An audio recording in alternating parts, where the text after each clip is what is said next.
These, these are just some of the things that need to be done. And then, of course, accountability and flexibility. They must be accountable, and the staff, not based on how they get countries to stick to orthodoxy, but their performance and well-being must be linked to countries doing well on the ground.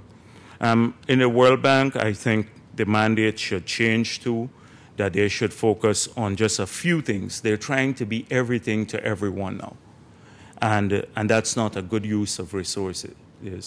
So the environment, if it is going to become so catastrophic, and all the work done so far, the IPCC has shown and proven the case from a scientific perspective that any change in world temperature above 2 degrees Celsius would be catastrophic.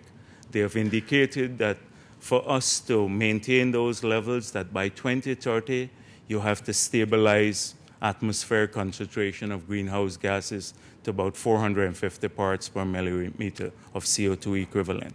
That's 2 tons of carbon per capita. The US now produces 20 tons of carbon per capita. India is at 2. China is at 5.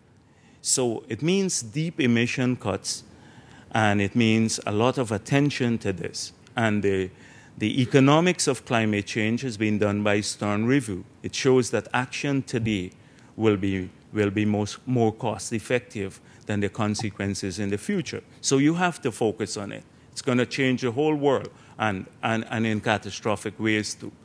So I think the World Bank mandate should focus on that. Lending for clean energy, the environment, and certain aspects of poverty reduction. Not everything, maybe education and healthcare in developing countries. We have the United Nations agencies.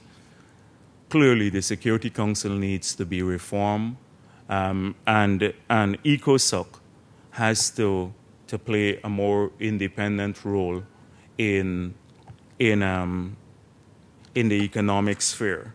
So if you ask me what are maybe the major principles, I would say today, guiding the creation of new institutions, that is relevance of the mandate, flexibility, legitimacy, accountability, effectiveness.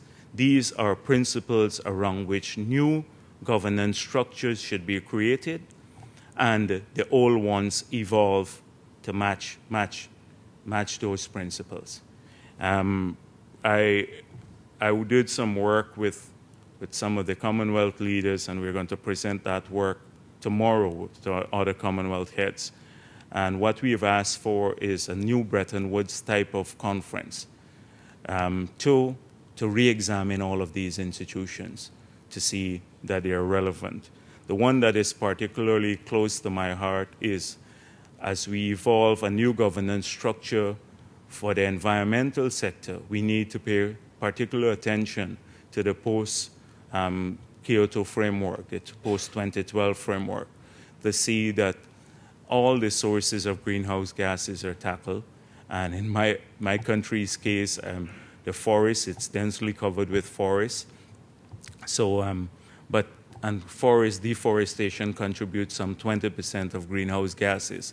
Yet in the Kyoto Protocol, forests are not included. And in the discussions that are taking place now, it seems highly unlikely we'd get major input of forests into the trading mechanism, the carbon trading mechanism. We think it's unfair. Carbon emitted or sequestered in Europe is treated differently than carbon emitted or sequestered through rainforests, although they have the same impact on the world, because carbon emitted anywhere would contribute to global warming. So we think it's unfair, and because that will be the foundation for a new global governance structure in the environment. So that's an immediate task for us as we lobby in the future. I noticed that it was asked how ad agencies can help in this. And I think the problems are more fundamental than just a PR exercise, but public relations does help. For example, in the United Nations gets a bad image because a few congressmen in the US would go about saying, publicly and in the United States of America, the UN frustrates American policy in different areas. So already, and this is given wide coverage in the society, so the UN gets a bad image. Take, for example, the oil scandal in Iraq. This was an indictment not of a program in the United Nations, the way it was portrayed, but of the whole United Nations.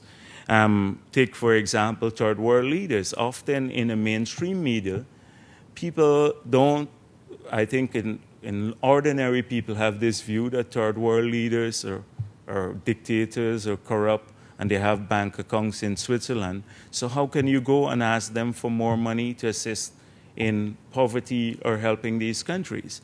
I recall how effective it is when ordinary people get on board, when they're briefed.